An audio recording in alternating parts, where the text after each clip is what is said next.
70.3 Worlds, second place.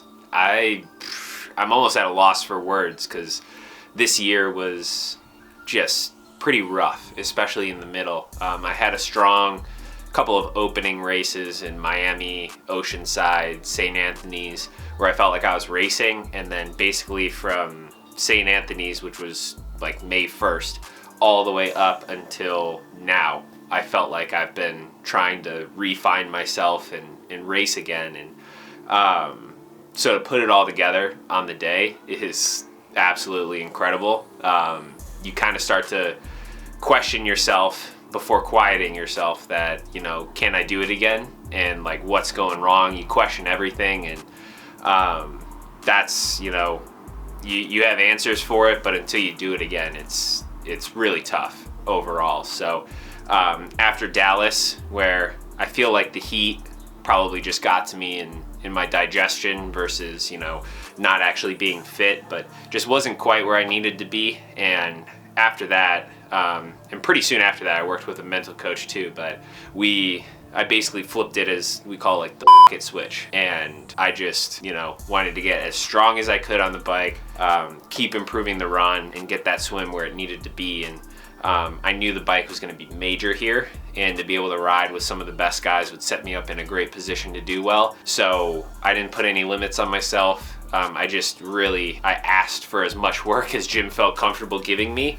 and felt like we just progressed and built, and I was at a place in the kind of season to do all of that. And that was kind of the lead in, was in a really good spot, training wise, just mental wise. Like, big thank you too to Nick Chase, who set me up here in St. George with a great homestay. He took me in for a few nights, showed me around, did a bunch of training with me, so that was awesome. While Courtney stayed home and took care of Briella, and my mom came out for a little while, her mom came out, so it was really just a big team effort for this. And to be able to go into this race calm and confident and just having the family around and a lot of the team here, it meant a lot. And so honestly, once the race went off, it was almost kind of not easy, but the hardest part was done. The waiting, kind of the nerves and controlling all of that.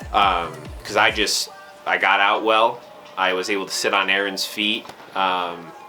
We had, you know, a little bit of a turn mishap at the first turn buoy, but corrected that. They had a bit of a gap out of the water on me, Aaron Royal and Mark Dubrick, and then I had a bit of a gap on the group that was behind me. Well, everything seems to be going to plan, except Aaron Royal, for some reason, was not aware of the swim course and thought the turn buoy was a 180, so they went off course a little bit. Luckily, not that much. It's just frustrating, but Ben's in perfect position. He's right behind my old junior, Mark Dubrick, and Aaron Royal, which we figured Royal would pound the swim and give us a good chance, and we knew Dubrick would probably be up there, and so those two guys kind of taking the lead really helps. Ben's in perfect position, just staying in the draft, and, you know, get out here, hopefully get to the front and kind of take control of the race, stay out of trouble, you know. I went fairly minimalistic with the clothing.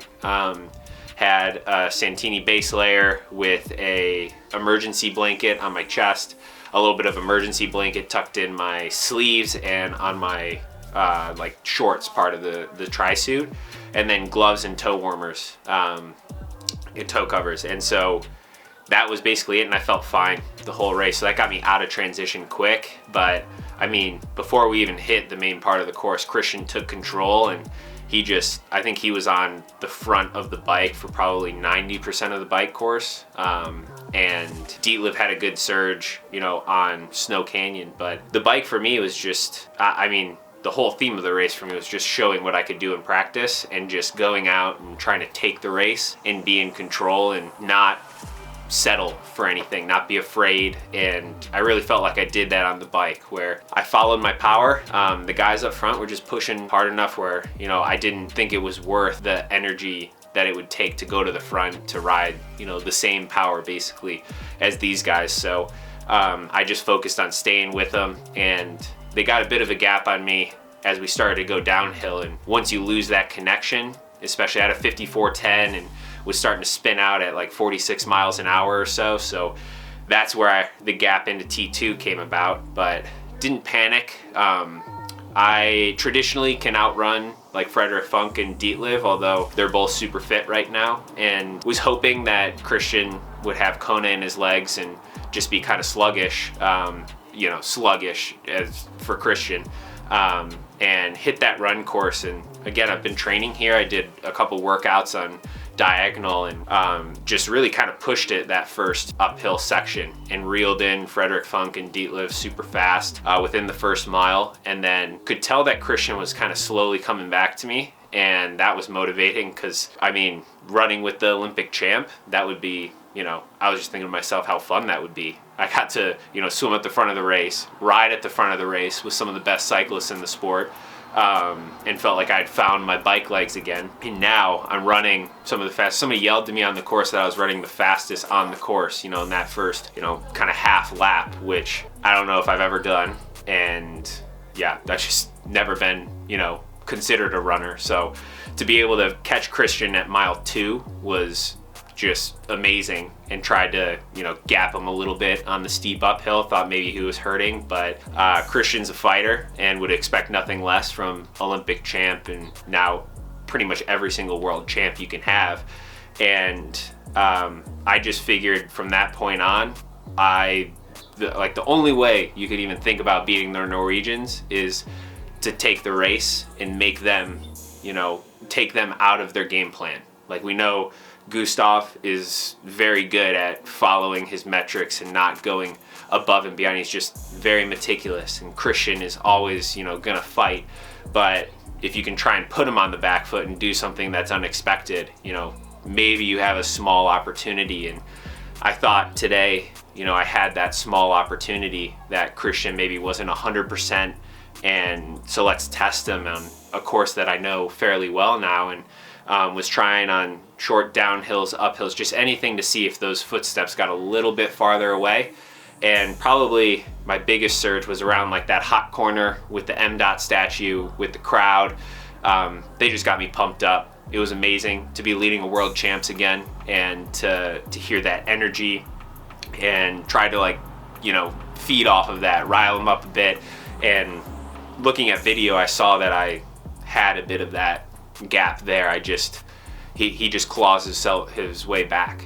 And so from that point on, I was preparing myself for some sort of attack from him and not a sprint finish, because Christian has said it himself, especially concerning the Olympics, that he doesn't want a sprint finish. He goes farther out because he can sustain that longer. And I figured, for a half Ironman, if he's not feeling 100%, maybe around mile 1, like 1 mile to go, maybe a little bit before then, but he went with 3. And so I responded, but not immediately, and just tried to bring it up, hoping that, he would somewhat back off. But he just slowly grew that gap over the long downhill on diagonal, and I just didn't quite have that leg speed to keep up.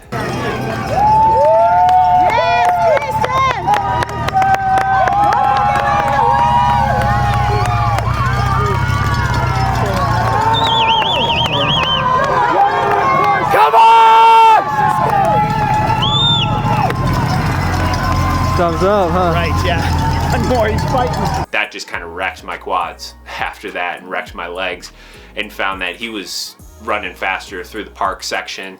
I think maybe if I was on that uphill, maybe that's why he went earlier, because I was running fairly strong on the uphills, but he was long gone. And at that moment, it kind of set in that I was getting second, and that got a little bit emotional for me, just because, again, this was probably the toughest year of my career, just racing wise. I mean, results are fun, and I want to win every race I go out and do, but the feeling of racing and pushing yourself, and there's a difference between, racing against your competitors, whether that's for 1st, 10th, 15th, whatever, and feeling like you got the most out of yourself, versus your body seemingly failing you throughout the year. So all of those bad results, I just was like a shell of myself, and was jogging the run basically like I would do pretty much easy runs faster than I would finish these other races. And that to me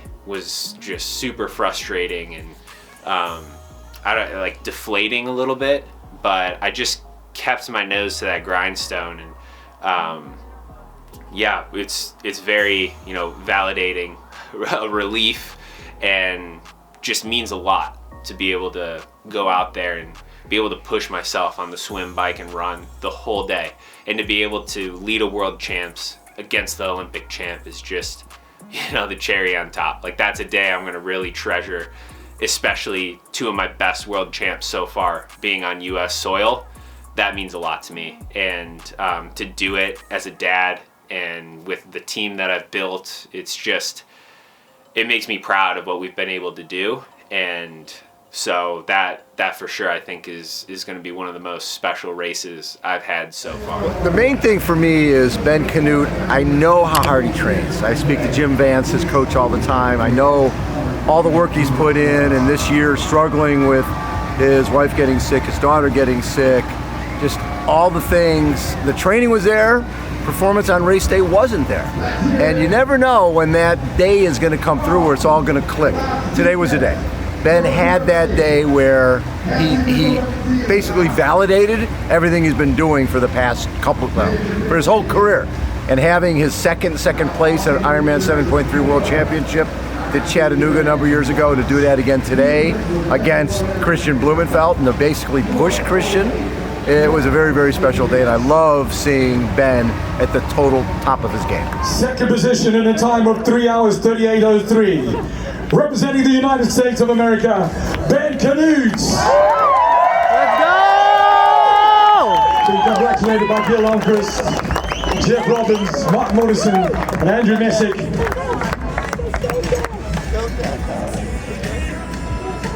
On to that second step to not spill. It was an amazing day. He invested a lot in this race. He prepared really well for it, thought about it a lot, and then he just executed almost flawlessly. You know, this course is suited to him. He knows it well. He's raced here well before, more than once. And today was just great. It was a super solid swim with someone else pushing the pace, and a great bike with someone else pushing the pace, and then he ran really well. So yeah, that's a good summary of the day. But what are my thoughts? Heck yeah, he's had a tough year, had to be quite patient this year with all kinds of obstacles, and he overcame them. We're just so proud. We knew he had this race in him, and he executed beautifully. Just was mentally strong, physically strong, and he was a bad strong runner, which we knew he also had in him. But it was super exciting to watch him at the front of that race. Cooler than in 2017. Just really phenomenal. Okay, all I have to say is this. I'm so proud of him. This is something that we knew he had in him all year, and we were working really hard for, and I'm just elated that he finally got to show off his hard work that he's been putting in for literally like all year. I mean, the beginning of the year started good, and then we just kind of had some unfortunate circumstances with, really it's like my fault because I got sick 2 different times, and then he got sick. Not your fault. Well, yeah, I mean, it's life, but I got sick and then he got sick, so it was just kind of a little bit of bad luck in there, and he couldn't fully train like he needed to. So we're just really excited for this race because, yeah, like I said, he finally got to show his true potential. And you guys heard from me, I'm just here for the kisses. He's just such a good guy and a great husband and a great father and obviously an incredible athlete. And you know, sometimes it doesn't always show. Like, we've had really good training, but it's hard to get it all right, perfectly right on the day. And today he really did. And so, I mean, even though we got second today, and I say we, but him, it does feel like a win. And it's just, it warms my heart to see him because he's such a good person that I'm so happy for him. And he just deserves all of this and so much more. Thanks. Moon. Oh, you see the moon? I see the moon. Mama, moon. Yeah. Oh, thanks so much for following along this week. We have a few videos that, you know, go through what the race week was like starting, you know, about Tuesday, and talk a little bit about the lead-in as well. It means a lot to everybody who does watch, and honestly, I just kind of want to let you guys into what we're doing. I mean, I'm living the dream overall, and it's the community that really means a lot to me as well. That especially rang true after this race. So if you want to follow along, that's awesome. Keep following the channel. We love it. We'll bring more videos, try and get more consistent and make them better. And yeah, just a big thanks to everybody who believed in me, followed along, all of that.